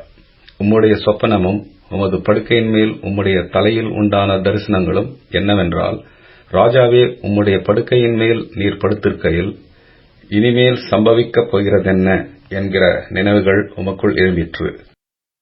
Nebuchadnezzar, as he was lying on his bed, he was thinking what's going to happen next. நெபுக்கத்நேசா இப்படியாக தன்னுடைய படுக்கையில் அவர் படுத்துக் கொண்டிருக்கும்போது யோசிக்கிறார், அடுத்தது என்ன நேர போகிறது என்று சொல்லி. So he was thinking about the future. Will my kingdom last forever? He was thinking about those things. And as he was thinking in his sleep, God gave a dream revealing the future. அவர் இப்படியாக தன்னுடைய எதிர்காலம் எவ்வளவு நாட்களாய் தன்னுடைய ராஜ்யபாரியம் இருக்க போகிறது, அல்லது எதிர்காலம் எப்படி இருக்கப்படுது என்று சொல்லி யோசித்திருக்கும் போதுதான் ஆண்டவர் இப்படியாக இந்த சொப்பனத்தை அதற்கு கொடுக்கிறார். Okay, now we will read the dream. We'll go straight into the explanation. And this particular dream about this statue is quite easy to understand because Daniel himself explains the meaning. அதாவது இந்த சொப்பனத்தை நாம் நேரடியாக நம்ம வாசிக்க போகிறோம். ஏனென்று சொன்னால் இது ரொம்ப சுலபமாக நாம் புரிந்து கொள்ள முடியும். ஏனென்று சொன்னால் தானியேல் தாமே இந்த சொப்பனத்தை குறித்து வெளிப்பாட்டை நமக்கு சொல்கிறார். We will start from verse 36. 36ஆம் வசனத்தில் நாம் வாசிக்க தொடங்குவோம். And verse 36 is the key because this sort of opens up the meaning of the statue. 36வது வசனம் தான் இதோட திரவம் என்று சொல்லி நாம் சொல்லலாம். ஏனென்று சொன்னால் சிலையினுடைய வெளிப்பாட்டு அங்கு வருகிறதை நாம் கவனிக்கிறோம். Verse 36. 36வது வசனம். This was the dream and now we will interpret it to the king. You, O king, are the king of kings. The God of heaven has given you dominion and power and might and glory. In your hands he has placed mankind and the beasts of the field and the birds of the air. Wherever they live, he has made you ruler over them all. You are that head of gold. Verse 39. And after you another kingdom will rise, inferior to yours. Next, a third kingdom, one of bronze, will rule over the whole earth. Finally, there will be a fourth kingdom, strong as iron. For iron breaks and smashes everything. And as iron breaks things to pieces, so it will crush and break all the others. Just as you saw that the feet and toes were partly of baked clay and partly of iron, so this will be a divided kingdom. Yet it will have some of the strength of iron in it, even as you saw iron mixed with clay. As the toes were partly iron and partly clay, so this kingdom will be partly strong and partly brittle.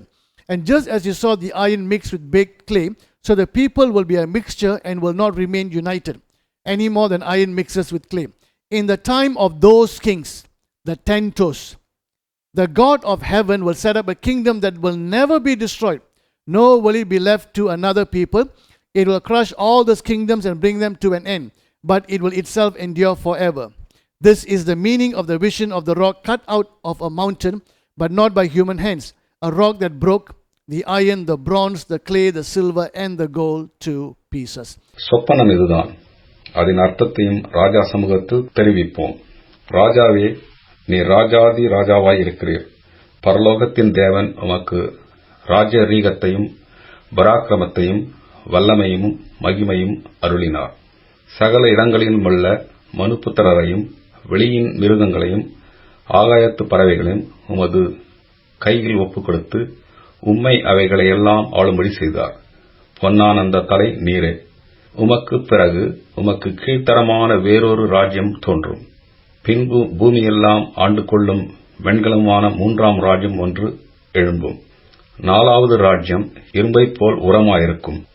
இரும்பு எல்லாவற்றையும் எப்படி நொறுக்கி சின்ன பின்னமாக்கிறதோ அப்படியே இது நொறுக்கி போடுகிற இரும்பை போல் அவைகளையெல்லாம் நொறுக்கி தகர்த்து போடும். பாதங்களும் கால் விரல்களும் பாதி குயவனின் களிமண்ணும் பாதி இரும்புமாயிருக்கிற நீர் கண்டீரே. அந்த ராஜ்யம் பிரிக்கப்படும். ஆகிலும் களிமண்ணோடே இரும்பு கலந்திருக்க நீர் கண்டபடியே இரும்பினுடைய உறுதியில் கொஞ்சம் அதிலே இருக்கும். கால் விரல்கள் பாதி இரும்பும் பாதி களிமண்ணுமாயிருந்தது என்னவென்றால், அந்த ராஜ்யம் ஒரு பங்கு உரமும் ஒரு பங்கு நெரிச்சலுமாயிருக்கும். நீர் இரும்பை களிமண்ணோடே கலந்தாக கண்டீரே. அவைகள் மற்ற மனுஷரோடே சம்பந்தம் கலப்பார்கள். ஆகிலும் இதோ களிமண்ணோடே இரும்பு கலவாதது போல் அவர்கள் ஒருவரோடொருவர் ஒட்டிக்கொள்ளாதிருப்பார்கள். அந்த ராஜாக்களின் நாட்களிலே பரலோகத்தின் தேவன் என்றைக்கும் அழியாத ஒரு ராஜ்யத்தை எழும்ப பண்ணுவார். அந்த ராஜ்யம் வேறே ஜனத்துக்கு விடப்படுவதில்லை. ஒரு கல் கையால் பெயர்க்கப்படாமல் மலையிலிருந்து பெயர்ந்து உருண்டு வந்து இரும்பையும் வெண்கலத்தையும் களிமண்ணையும் வெள்ளியையும் பொன்னையும் நொறுக்கினதை நீர் கண்டீரே. அப்படியே அது அந்த ராஜ்யங்களையெல்லாம் நொறுக்கி நிர்மூலமாக்கி தானோ என்றைக்கும் நிற்கும். இனிமேல் சம்பவிக்கப் போகிற மகாதேவன் ராஜாவுக்கு தெரிவித்திருக்கிறார். சொப்பனமானது நிச்சயம், அதன் அர்த்தம் சத்தியம் என்றான். So, we just read the explanation, chapter 2, verses 36 to verse 45. 36ஆம் வசனம் தொடங்கி 45ஆம் வசனம் வரை இதனுடைய வெளிப்பாட்டை நாம் வாசித்திருக்கிறோம். Now, this particular dream is quite easy to understand because Daniel himself explains what the different metals mean. இந்த சொப்பனத்தை நாம் பார்க்கும் பொழுது நம் புரிந்து கொள்ள சுலபமாக இருக்கும். ஏனென்று சொன்னால் இந்த லோகம் எல்லாம் என்னென்ன என்று சொல்லி தானியேல் நமக்கு அங்கே வெளிப்பாட்டாக எழுதுகிறதை அல்லது சொல்லுகிறதை நாம் பார்க்கிறோம். So this explanation will be very brief because it's there. இந்த வெளிப்பாட்டு நிச்சயமா ரொம்ப சிறிதாய்த்தான் இருக்கும். ஏனென்று சொன்னால் அங்கே நமக்கு தெளிவாய் எழுதப்பட்டிருக்கிறது. The key is verse 36 when Daniel will say, "You, O king, you are the gold." இதனுடைய திரவம் என்னவென்று சொன்னால் தானியேல் சொல்லுவார், நீர் ராஜா, நீர்தான் அந்த தங்கம் என்று சொல்லி. So we know where to start from. We have to start from the kingdom of Babylon. நாம் எங்கிருந்து ஆரம்பிக்க வேண்டும் என்று சொல்லி நாம் அறிந்திருக்கிறோம். அந்த பாபிலோன் ராஜ்யத்திலிருந்து நாம் ஆரம்பிக்க வேண்டும். And then when we come to chapter 7, chapter 8 later, when visions and dreams are given to Daniel, more information will be given regarding these kingdoms. பின்பு நீங்க 7ஆம் அதிகாரம் 8ஆம் அதிகாரத்துக்கு நாம் வரும் பொழுது இந்த ராஜ்யங்களை குறித்து இன்னும் வெளிப்பாட்டு நமக்கு கொடுக்கப்பட்டிருக்கிறோம். So we will discover what the second and third kingdom are because their names will be given when we come to chapter 8. ஆகினாலே இந்த இரண்டாவது ராஜ்யம் மூன்றாவது ராஜ்யம் என்னவென்று சொல்லி நாம் அறிந்து கொள்ளும் என்று சொன்னால் 8வது அதிகாரத்துக்கு வரும்பொழுது இதனுடைய இந்த ராஜ்யத்தினுடைய பெயர்கள் நமக்கு கொடுக்கப்பட்டிருக்கிறது. A rock that's not cut out by human hands, meaning divine origin. This stone will come and hit at the bottom of the feet where the 10 toes are. Remember the 10 toes, they are clay and iron mixed together. இந்த மனுஷ கையினால் செய்யப்படாத ஒரு கல் இப்படியாக வந்து இந்த இரும்பும் இந்த களிமண்ணும் ஒன்று இசைந்து செய்யப்பட்டிருக்கிற இந்த காலை அடிக்கும் என்று சொல்லி வசனத்தில் வாசிக்கிறோம். The whole statue collapses. அந்த முழு அந்த சிலையும் கீழே விழுந்துவிடும். And a wind will blow it. So in other words, it collapses, not just big pieces. It's like as if it's dust, it collapses and the wind will just completely blow it away. அது உடைந்து கீழே விழும்போது இப்படியாக பெரிய பெரிய துண்டுகளாக விழுகிறதை போல கிடையாது. ஆனாலும் அது தூசியை போல வருகிறது. ஆகினால் தான் காற்று வந்து அதை அடித்து துப்புரவுப்படுத்துகிறது என்று சொல்லி நம்ம வசனத்தில் வாசிக்கிறோம். Struck, smashed and swept away. இப்படியாக அதை அடித்து நொறுக்கி பின்பு அதை கூட்டி தள்ளினது என்று சொல்லி நாம் பார்க்கிறோம். Destroyed and annihilated.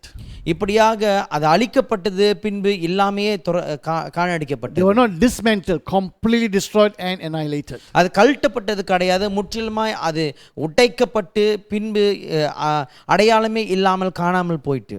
Now we will see that the different metals will decrease in their value. இங்கே நீங்கள் பார்க்கும்போது ஒவ்வொரு லோகங்களும் கீழே இறங்கி வரும்போது அதோட தரமும் குறைந்து வருகிறதை நீங்கள் பார்க்கலாம். That shows in God's side the succeeding kingdoms are less in value compared to the previous ones. ஆண்டவருடைய பார்வையில பார்க்கும்போது இது நமக்கு என்னத்தை காண்பிக்கிறது என்று சொன்னா, ஒவ்வொரு ராஜ்யம் பின்பு வருகிற ராஜ்யங்களானது இன்னொரு ராஜ்யத்தை காட்டிலும் தன்னுடைய நிலை அல்லது தன்னுடைய மதிப்பு இப்படியாக குறைந்து போகிறதை நாம் பார்க்கிறோம். That doesn't mean they decrease in strength, but decrease in value. அதனுடைய வலு குறைந்து போவது என்று சொல்லி நாம் சொல்ல முடியாது, ஆனாலும் அதோட தன்மை குறைந்து போகிறதை நீங்கள் பார்க்கலாம். Okay, now you can look at the screen here. Let's look at the statue that King Nebuchadnezzar saw. இந்த படத்தை நீங்கள் பார்க்கலாம். நெபுக்கத்நேசர் அவர்கள் பார்த்த இந்த சிலையை நீங்கள் கவனியுங்கள். Now the head, we know from verse 38, Daniel will say, "You, O king, you are the goal." அதாவது இந்த தலையை பார்க்கும்போது 38வது வசனத்தை வாசிக்கும்போது கவனிக்கலாம். தானியேல் சொல்லுவார், ராஜா நீரே அந்த தலை, அந்த பொன் நீரே என்று சொல்லி. So the goal is Babylon, and they rule from 606 to 539 BC. அந்த பொன்னை பார்க்கும்போது பாபிலோன் சாம்ராஜ்யமாக இருக்கிறது. 606ஆம் ஆண்டிலிருந்து 539ஆம் ஆண்டு வரைக்கும் ஆளுகை செய்கிறார்கள். That is very obvious because Daniel 2:38 tells us. ஏன் இதுக்கு நமக்கு தெளிவாக இருக்கிறது என்று சொன்னால் தானியேல் 2ஆம் அதிகாரம் 38வது வசனம் நமக்கு சொல்லுகிறது. We'll also read about it in chapter 7 verse 4. அதே சமயத்தில் 7ஆம் அதிகாரம் 4வது வசனத்திலும் இதை நாம் வாசிப்போம். Now what was shown to King Nebuchadnezzar through this statue, later God will also reveal to Daniel through other visions and talk about these kingdoms.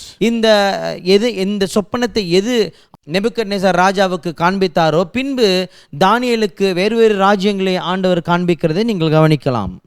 In Daniel chapter 7 we will look at 4 beasts, so we will see Babylon again there as we read in chapter 7 verse 4. தானியேல் 7ஆம் அதிகாரத்தில் பார்க்கும்போது 4 மிருகங்களை நீங்கள் பார்க்கலாம். அந்த ஒரு மிருகம் இப்படியாக பாபிலோன் ராஜ்யத்தை காண்பிக்கிறதை நீங்கள் அங்கு கவனிக்க முடியும். The second, which is silver, இரண்டாவது பார்க்கும்போது வெள்ளி, that is the Medo-Persia kingdom. அதுதான் மேடோ பெர்ஷியா சாம்ராஜ்யம். They rule from 539 to 33 BC.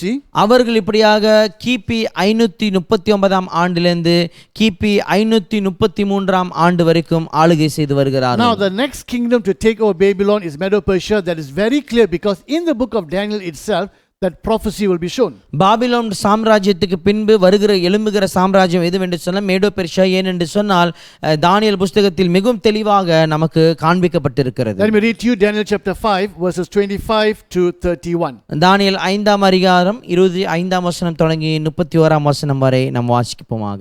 This is the inscription that was written, Mene, Mene, Tekel, Parsin. This is what those words mean. Mene, God has numbered the days of your reign and brought it to an end. Tekel, you have been weighed on the scales and found wanting. Perish, your kingdom is divided and given to the Medes and Persians. Then at Belshazzar's command, Daniel was clothed in purple, a gold chain was placed around his neck, and he was proclaimed the third highest ruler in the kingdom. That very night Belshazzar, king of the Babylonians, was slain, and Darius the Mede took over the kingdom at the age of 62. எழுதப்பட்ட எழுத்து என்னவென்றால், மேனே மேனே தெக்கேல் உப்பார்சின் என்பதே. இந்த வசனத்தின் அர்த்தமாவது, மேனே என்பதற்கு தேவன் உன் ராஜ்யத்தை மட்டியிட்டு அதற்கு முடிவுண்டாக்கினார் என்றும், தெக்கேல் என்பதற்கு நீ தராசிலே நிறுத்தப்பட்டு குறைய காணப்பட்டா என்றும், பெரேஸ் என்பதற்கு உன் ராஜ்யம் பிரிக்கப்பட்டு மேதியருக்கும் பெர்சியருக்கும் கொடுக்கப்பட்டது என்றும் அர்த்தமாம் என்றான். பெல்ஷாத்சார் தானியேலுக்கு இரத்தாம்பரத்தையும் அவனுடைய கழுத்தில் பொற்சரப் பணியையும் தரிப்பிக்கவும், ராஜ்யத்திலே அவன் 3ஆம் அதிகாரியாயிருப்பவன் என்று அவனை குறித்து பறை முறையிடவும் கட்டளையிட்டான். அன்று ராத்திரியிலே கல்தேயரின் ராஜாவாகிய பெல்ஷாத்சார் கொலை செய்யப்பட்டான். மேதியன் ஆகிய தரியு தன் 62ஆம் வயதில் ராஜ்யத்தை So கட்டிக்கொண்டான். here we are told after Babylon will be the Medo-Persian kingdom. இங்கே நமக்கு தெளிவாக சொல்லப்படுகிறது, பாபிலோன் சாம்ராஜ்யம் முடிந்த பின்பு மெடோ பெர்ஷியா சாம்ராஜ்யம் தான் எழும்பி வரப்போகிறது என்று சொல்லி. The next is bronze. அடுத்தது பார்க்கும்போது வெண்கலம். That's the kingdom of Greece. அதுதான் கிரீஸ் சாம்ராஜ்யம். From 333 to 233. இவர்கள் 333ஆம் ஆண்டிலிருந்து 323ஆம் ஆண்டு வரைக்கும் ஆளுகிறார்கள். Now how do we know it's the Greek kingdom? இது எப்படி நமக்கு தெரியும் இது கிரீஸ் ராஜ்யம் என்று சொல்லி? Daniel chapter 10. தானியேல் 10ஆம் அதிகாரம். Daniel chapter 10, I'm going to be reading verses 13 and 20. See, in a sense, this statue is quite easy to understand. இந்த சிலையை பார்க்கும்போது நம்ம சுலபமாக அறிந்து கொள்ளலாம். But the prince of the Persian kingdom resisted me 21 days. Then Michael, one of the chief princes, came to help me because I was detained there with the king of Persia. Now, verse 20. So he said, do you know why I have come to you? Soon I will return to fight against the prince of Persia, and when I go, the prince of Greece will come. These are demonic forces behind this kingdom, but after Persia will come Greece. இங்கே இப்படியாக ராஜ்யத்துக்கு பின்பாக நின்று செயல்படுகிற இந்த அசுத்த ஆவிகள் பார்க்கும் பொழுது மெடோபெர்ஷியா ராஜ்யத்துக்கு பின்பாக கிரீஸ் ராஜ்யம் தான் வரும் என்று சொல்லி சொல்லப்பட்டிருக்கிறது. Now the next, although the name is not mentioned, but we know from history that the next kingdom to take over is Rome. அடுத்த ராஜ்யம் சொல்லப்படாமல் இருந்தாலும் அடுத்த ராஜ்யத்தை நீங்க பார்க்கும் பொழுது ரோமர் சாம்ராஜ்யத்தை நாம் கவனிக்கிறோம். Now 63 BC is when Pompey will come and he will conquer Jerusalem. அதாவது 63 ஆண்டு என்று சொன்னது போம்பே வந்து இப்படியாக வந்து எருசலேமை அவர் கைப்பற்றுவார். 476 AD is when the Roman Empire fell. நீங்க பார்க்கும் பொழுது கிபி 476 ஆண்டில் ரோமர் சாம்ராஜ்யம் கீழே விழுந்தது. Now the feet, the toes, the 10 toes were a mixture, iron and clay.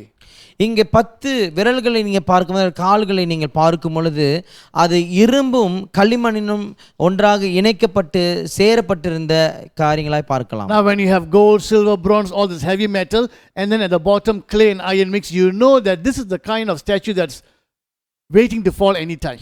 அதாவது நீங்கள் விலை உயர்ந்த ஒவ்வொரு லோகங்களும் மேலேருந்து கீழே வரும் பொழுது இப்படியாக கீழே வரும்போது இரும்பும் களிமண்ணும் சேர்க்கப்பட்டு ஒரு பெரிய சிலை வைக்கப்பட்டும் என்று சொல்லி நிச்சயமாய் அது நிலை குலைந்து நிலை இல்லாத ஒரு சிலையாக இருக்கும் என்று சொல்லி நமக்கு நன்றாக தெரியும். This I believe is the Antichrist confederacy. இது பார்க்கும்போது அந்தி கிறிஸ்து செய்கிற ஒரு ஆளுகை செய்கிற சாம்ராஜ்யம். It will be his kingdom. அவனுடைய ராஜ்யமாக இருக்கும். No years given because we do not know, but why do I believe that this must refer to the Antichrist kingdom? வருஷம் நமக்கு கொடுக்கப்படவில்லை, ஆனாலும் இது அந்தி கிறிஸ்துவின் ராஜ்யமாக இருக்கும் என்று சொல்லி ஏன் நான் நம்புகிறேன். If you remember Daniel chapter 2 verse 44, it is in the days of those kings, not one king, those kings. Which kings? The 10 toes. That's when the kingdom comes. அதாவது நீங்க பார்க்கும்போது தானியேல் 2ஆம் அதிகாரத்தில் அந்த ராஜாக்களுடைய காலகட்டத்தில் ராஜ்யம் வரும் என்று சொல்லும்போது இந்த 10 ராஜாக்கள் இருந்து ஆளுகை செய்கிற காலகட்டத்தில் தான் நடக்க போகிறது. So Jesus will return in the days of those 10 kings. இயேசு கிறிஸ்து இந்த 10 ராஜாக்கள் என்று ஆளுகை செய்கிற காலகட்டத்தில் அவர் திரும்பி வருவார். And when we come to the book of Revelation, you will read about 10 kings. வெளிப்படுத்தின விஷயத்துக்கு நீங்கள் வந்து வாசிக்கும் பொழுது 10 ராஜாக்களை குறித்து நீங்கள் அதில் வாசிப்பீர்கள். Let me read to you Revelation 17 verses 12 to 14. வெளிப்படுத்தின விசேஷம் 17ஆம் அதிகாரம் 12ஆம் வசனம் தொடங்கி 14ஆம் வசனம் வரை நாம் கேட்போமாக. The 10 horns you saw are 10 kings who have not yet received a kingdom, but for 1 hour will receive authority as kings along with the beast. That beast is Antichrist. They have one purpose and will give their power and authority to the beast. They will make war against the Lamb, but the Lamb will overcome them because he is Lord of lords and King of kings, and with him will be his called, chosen and faithful followers. நீ கண்ட 10 கொம்புகளும் 10 ராஜாக்களாம். இவர்கள் இன்னும் ராஜ்யம் பெறவில்லை. இவர்கள் மிருகத்துடனே கூட 1 மணி நேரம் அளவும் ராஜாக்கள் போல அதிகாரம் பெற்றுக் கொள்ளுகிறார்கள். இவர்கள் ஒரே யோசனை உள்ளவர்கள். இவர்கள் தங்கள் வல்லமையையும் அதிகாரத்தையும் மிருகத்திற்கு கொடுப்பார்கள். இவர்கள் ஆட்டுக்குட்டியானவருடனே யுத்தம் பண்ணுவார்கள். ஆட்டுக்குட்டியானவர் கர்த்தாதி கர்த்தரும் ராஜாதி ராஜாவுமாய் இருக்கிறபடியால் அவர்களை ஜெயிப்பார். அவரோடு கூட இருக்கிறவர்கள் அழைக்கப்பட்டவர்களும் தெரிந்து கொள்ளப்பட்டவர்களும் உண்மையுள்ளவர்களுமாய் இருக்கிறார்கள் என்றான். When Jesus Christ returns, these 10 kings with the beast will try to make wage war against him. இயேசு கிறிஸ்து மீண்டுமாய் திரும்பி வரும்பொழுது இப்படியாக இந்த 10 ராஜாக்களும் அந்த மிருகத்தோடு சேர்ந்து இயேசுக்கு எதிர்த்து போராட்டம் செய்வார்கள் என்று நாம் பார்க்கிறோம். So now you know why I believe that the 10 toes is referring to the Antichrist kingdom. ஆகினால இப்பொழுது நீங்க அறிந்து கொள்கிறீர்கள் நான் ஏன் இப்படியாக இந்த 10 ராஜாக்கள் வந்து அந்தி கிறிஸ்துவினுடைய அரசாங்கமா அல்லது ராஜ்யமா இருக்கும் என்று சொல்லி நம்புகிறேன் என்று சொல்லி நீங்கள் தெரிந்து கொள்ளலாம். When we come to Daniel chapter 8, then chapter 7, தானியேல் 8ஆம் அதிகாரம் பின்பு 7ஆம் அதிகாரத்தை நீங்கள் வரும்பொழுது, then as you keep reading, தொடர்ந்து நீங்கள் வாசித்து வரும்பொழுது, the way I see is the prophecy in chapter 2, it becomes this way. It is focusing and focusing and focusing, and finally you find much information given about the Antichrist. அதாவது நீங்கள் இப்படியாக தொடர்ந்து நீங்கள் வாசித்து வருவீர்கள் சொன்னால் அப்படியே குறுகளாய் வந்து கடைசியாய் அந்தி கிறிஸ்துவை குறித்து அதிகமான தகவல் நமக்கு கொடுக்கப்படுகிறதை நீங்கள் அங்கே வாசிக்க முடியும். Now finally we see the stone comes and demolishes all the kingdom, and the stone will grow and cover the whole world. That is the kingdom of God. கடைசியா நீங்கள் பார்க்கும்போது அந்த கல்லானது வந்து எல்லா ராஜ்யத்தையும் அடித்து சுக்குநூறாக்கி விட்டு அந்த கல்லானது பெரிதாகி வருகிறது. இதுதான் தேவனுடைய ராஜ்யம் என்று சொல்லி நீங்கள் பார்க்கலாம். All the other kingdom, they are human and they're temporal. எல்லா ராஜ்யம் நீங்கள் பார்க்கும்போது அது மனுஷன், அதே சமயத்தில் அது தற்காலிகமான ஒன்றுதான். But the kingdom of God is divine and eternal. ஆனாலும் ஆண்டோட ராஜ்யத்தை பார்க்கும்போது அது தெய்வீகமாய் இருக்கிறது, நித்திய ராஜ்யமாய் இருக்கிறது. And this is what is called the times of the Gentiles. இதுதான் பார்க்கும் பொழுது இந்த பிரஜாதிகளுடைய காலகட்டம் என்று சொல்லி நீங்கள் இதை பார்க்கலாம். That will be put to a stop when Jesus Christ returns. இந்த காரியம் எல்லாம் இயேசு கிறிஸ்து மீண்டுமாய் திரும்பி வரும் பொழுது ஒரு நிற்பாட்டம் ஏற்படும். We may think that man's kingdom getting stronger and stronger and stronger. நாம் நினைக்கலாம் மனிதனுடைய ராஜ்யம் ரொம்ப வலுவாய் ஆகிக் கொண்டிருக்கிறது என்று சொல்லி. But when you look at the final kingdom, the Antichrist kingdom, when we talk about Antichrist, people are thinking what will happen, but brittle. ஆனாலும் நீங்க இப்படியாக அந்தி கிறிஸ்துவின் ஆட்சி சொல்லும் போது நிறைய பேர் நினைக்கலாம் இது அப்படி இப்படி என்று பெரிதாக நினைக்கலாம். ஆனாலும் நீங்கள் கவனித்து வருவீர்கள் என்று சொன்னால் இது உடைக்க சாத்தியமான ஒரு ராஜ்யமாக இருக்கிறது. In one dream, with one statue, with one stone, the future has been revealed. ஒரே சொப்பனத்தில் இப்படியாக ஒரே சிலையை வைத்து முழு எதிர்காலமும் நமக்கு உரைக்கப்பட்டிருக்கிறது. The dream is God given, the interpretation is God given. What we have read will be fulfilled. சொப்பனமானது ஆண்டவரால் கொடுக்கப்பட்டது, அதனுடைய விளக்கமானது ஆண்டவரால் கொடுக்கப்பட்டது. ஆகையினால் நாம் வாசித்த காரியங்கள் நிச்சயமாய் நடந்தே தீரும். All have been fulfilled except the final part, the 10 toes. எல்லா காரியங்களும் இப்படியாக இதுக்கு முன்பாக நடந்தேறி விட்டது. ஆனாலும் இந்த கடைசி அந்த 10 விரல்கள் இன்னும் நடக்கவில்லை. Now a few concluding thoughts. முடிவுக்கு நம்ம ஒரு சில சிந்தனைகளை கொண்டு வருவோம். There is a connection between the iron feet, the iron legs and the 10 toes. இப்படியாக அந்த இரும்பினால் செய்யப்பட்டிருக்கிற அந்த கால்களுக்கும் அந்த விரல்களுக்கும் ஒரு தொடர்பு உண்டு. Because the legs are iron, the toes are iron and clay mixed. நீங்க அந்த கால்களை பார்க்கும்போது இரும்பினால் செய்யப்பட்டிருக்கிறது, அதனுடைய விரலோ இரும்பினாலும் களிமண்ணினாலும் சேர்த்து செய்யப்பட்டிருக்கிறது. So there is a connection between the Roman Empire and the future Antichrist Empire. நிச்சயமா இந்த ரோமர் சாம்ராஜ்யத்துக்கும் வரப்போகிற எதிர்கால அந்தி கிறிஸ்துவின் சாம்ராஜ்யத்துக்கும் ஒரு நிச்சயமா தொடர்பு உண்டு. So the Antichrist will come from the former Roman Empire. ஆகினாலே அந்தி கிறிஸ்துவானவன் இப்படியாக இதுக்கு முன்பாக இருந்த ரோமர் சாம்ராஜ்யத்தின் மூலமாக அவன் புறப்பட்டு வருவான். Later when we come to the other chapters, more information will be given about the Antichrist, even the location or the rough area where he will be coming from. அதாவது இந்த அந்தி கிறிஸ்துவை குறித்தும் எந்த இடத்திலிருந்து அவன் புறப்பட்டு வருவான் என்று சொல்லும் தெளிவாக பின்பு நீங்கள் அதில் வாசிக்க நாம் கண்டுபிடிக்க முடியும். So if you want to know what I think or where I think the Antichrist will come from, make sure you tune in. We'll see whether we can sort of find out where he will come from. அந்தி கிறிஸ்து எங்கே இருந்து வருவான் என்று சொல்லி நான் நினைக்கிறேனோ அது எப்படி நான் நினைக்கிறேன் என்று சொல்லி நீங்கள் தொடர்ந்து எங்களோடு கூட வந்தீர்கள் என்று சொன்னால் அதை நீங்கள் கவனிக்க முடியும். Now because of this continuation, இது தொடர்ச்சியாக செய்யப்படுவதினாலே you will hear about many teachers and many commentators will talk about the revived Roman Empire. இப்படியாக மீண்டுமாய் உயிர்த்தெழுத அல்லது வந்திருக்கிற ரோமர் சாம்ராஜ்யம் என்று சொல்ல அநேக ஆட்கள் அல்லது போதகர்கள் சொல்லுகிறதையும் கவனிக்கலாம். But for many years it has been the Westerners who've been talking about this end times. அநேக வருடங்களை பார்க்கும்போது இப்படியாக நம்முடைய வடக்குல இருக்கிற அவர்கள் இப்படியாக சொல்லி வருகிறதை நீங்கள் கவனித்திருக்கலாம். And so in their mind when they talk about the revived Roman Empire, about the 10 kings and about the Antichrist, they always spoke about the West. மீண்டுமான எழும்ப போகிற இந்த ரோமர் சாம்ராஜ்யம் பின்பு இந்த 10 ராஜாக்கள் என்று சொல்லும் பொழுது எப்பொழுதே அவர் இப்படியாக மேற்கு தேசத்தை அல்லது வடநாடுகளை தான் சொல்லுவார்கள். For example, they thought the EEC, the Economic European Community, they thought that's it, that's the Antichrist kingdom. அவர்கள் நினைத்தார்கள் அந்த EEC இதுதான் அந்த அந்தி கிறிஸ்துவினுடைய ராஜ்யம் என்று சொல்லி அவர்கள் நினைத்தார்கள். But then the EEC had more than 10 nations, now it doesn't even exist. அவர்கள் இருந்த சமயத்தில் பார்க்கும்போது EEC என்று பார்க்கும்போது 10 தேசத்துக்கு மேல உள்ள ஆட்கள் அது கூட இருந்தார்கள். இப்பொழுது அது எல்லாமே காணாமல் போயிற்று. Now we have the European Union now. இப்பொழுது ஐரோப்பிய ஐக்கியம் என்று சொல்லி நாம் கவனித்து வருகிறோம். They always thought about the West. எப்பொழுதும் அவர்கள் அந்த அந்த நாடுகளை மேற்கத்திய நாடுகளை நினைத்து கொண்டிருந்தார்கள். But we need to understand that the Roman Empire was west and east. ஆனாலும் நாம் அறிந்து கொள்ள வேண்டிய காரியம் என்னவென்று சொன்னால் தெற்கும் மேற்கும் இப்படியாக இணைந்திருக்கிற ராஜ்யம் தான் இந்த ராஜ்யம். North Africa, if you take Judea, Jerusalem, if you take Turkey, all of this is part of the Roman Empire, but eastern side. ரோமர் சாம்ராஜ்யத்தில் பார்க்கும்போது இப்படியே ஆப்பிரிக்கா இந்த தெற்கி இதெல்லாம் பார்க்கும்போது அது வட பகுதியாய் இருக்கிறது. The historians call the eastern part of the Roman Empire, they call it the Byzantium Empire.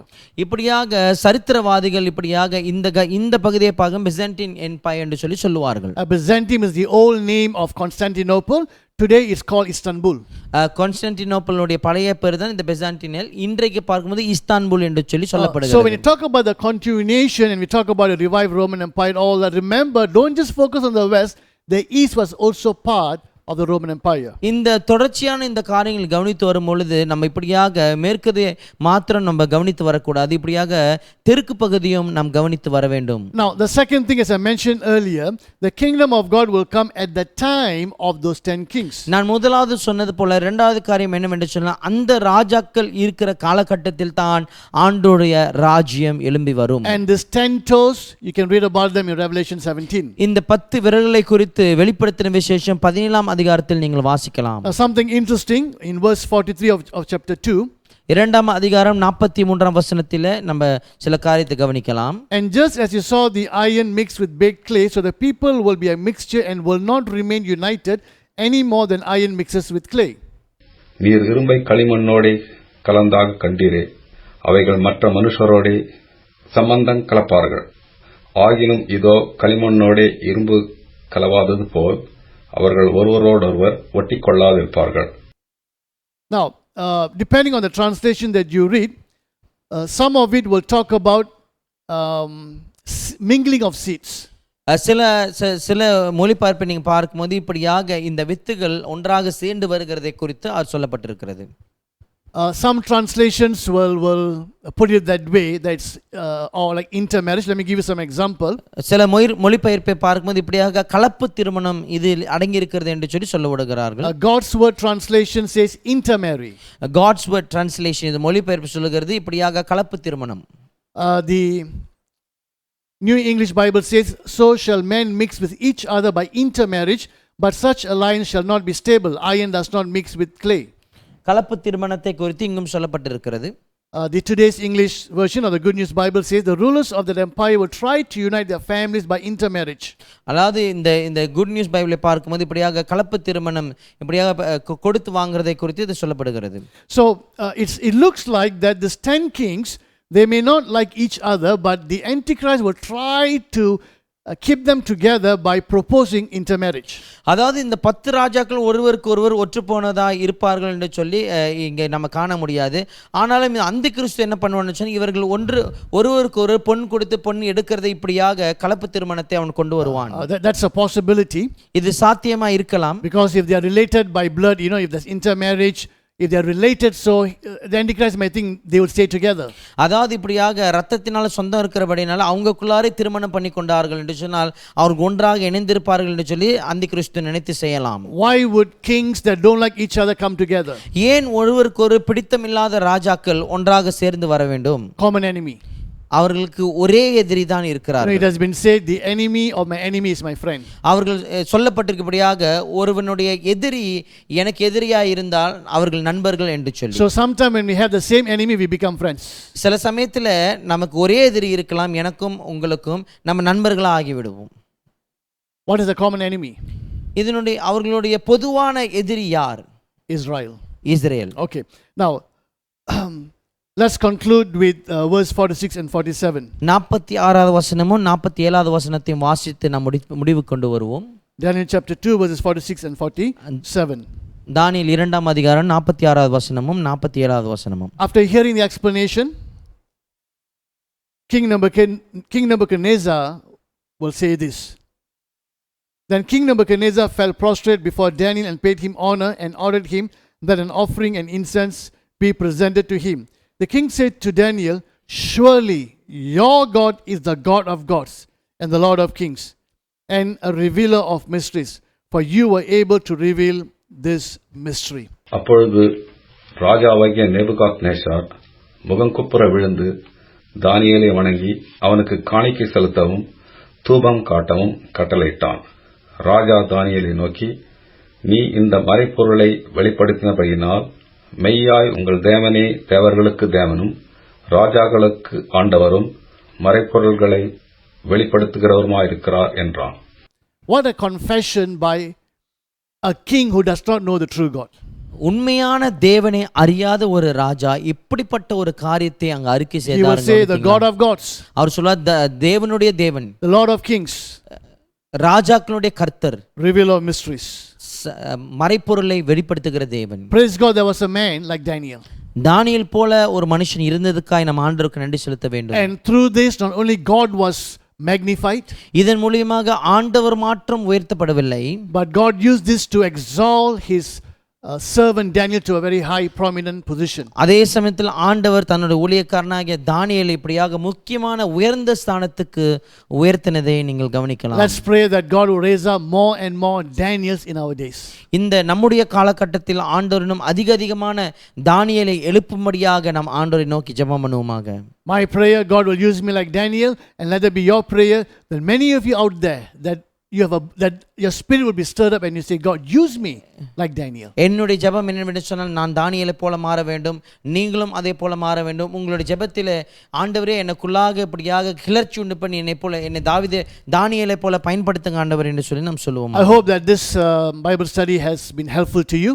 இந்த வேதாகம ஆராய்ச்சி உங்களுக்கு உதவியாக இருந்திருக்கும் என்று சொல்லி நான் நம்புகிறேன். I will meet you again in the next session.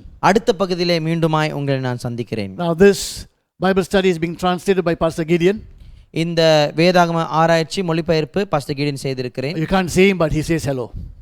Shalom உங்களுக்கு. God bless you. See you again. கர்த்தர் உங்களை ஆசீர்வதிப்பாராக. மீண்டுமாய் உங்களை சந்திப்போம்.